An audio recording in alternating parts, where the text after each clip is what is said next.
From afar, it's hard to believe that Quetzalcoatlus is one of the largest avians on the island. It shares a similar silhouette with the pteranodon and nests near the absolute highest peaks. Upon closer inspection, though, Quetzalcoatlus is an enormous creature of tremendous power. I find it strange that such a large, imposing beast would be so skittish. Unlike other creatures of its size, it is more likely to flee than fight. I suppose the decision to flee from any trouble keeps the species alive on an island with so many dangerous predators.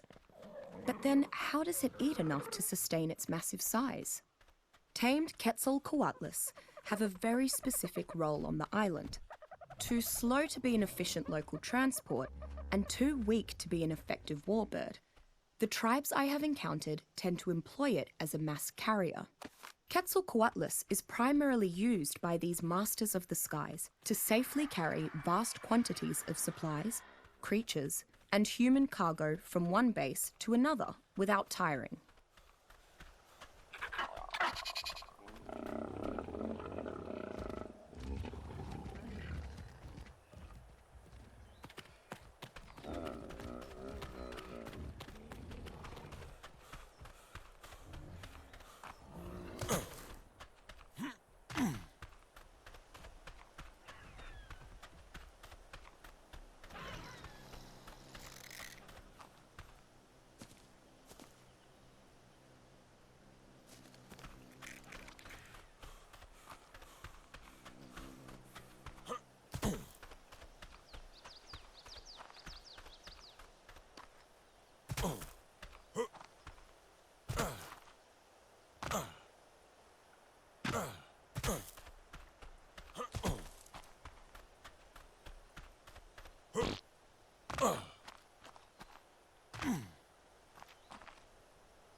Utahraptor prime is an incredibly aggressive subspecies of Utahraptor found on the island. It tends to travel in small hunting packs, attacking smaller prey with its sharp teeth and enlarged foreclaws. When hunting in packs, the pack leader can vocalize a signal that acts as a battle cry. Be prepared to run or fight if you hear the call of the Utahraptor. The pack will repeat the calls and attack with much greater intensity. One of the faster creatures on the island, Utahraptor often uses their pack numbers to their advantage by swarming around their prey before it can react.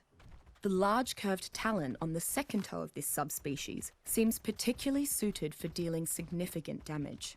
Utahraptor prime usually kill its prey with numerous slashing and biting attacks in rapid sequence.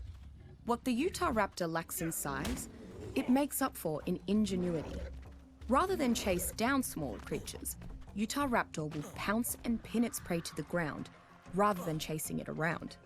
Despite its normally aggressive nature, Utahraptors have become one of the primary combat mounts for roaming bands of raiders, as well as scouts for larger collectives.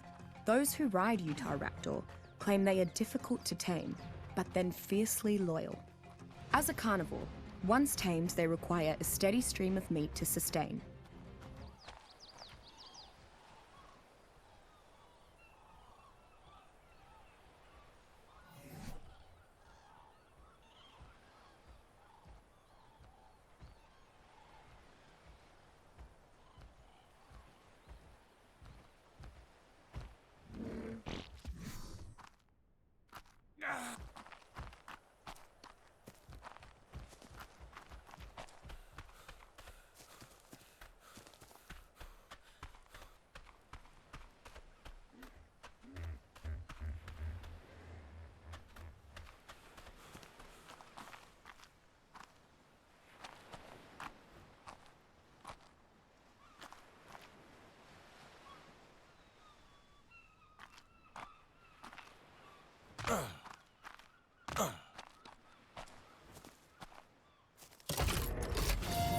Once your fall is complete, stay close to the sanctuaries.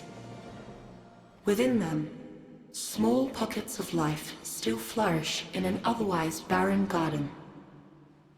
Beyond their spheres of influence, you will find an endless sea of decay, ruled by shadows and death. The first of these centuries is the Great City.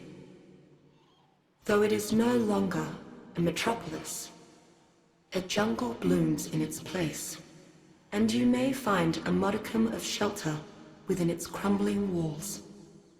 The others will be more familiar to you, if only for the towers you'll find at their center. Those are the source of their power, the obelisks.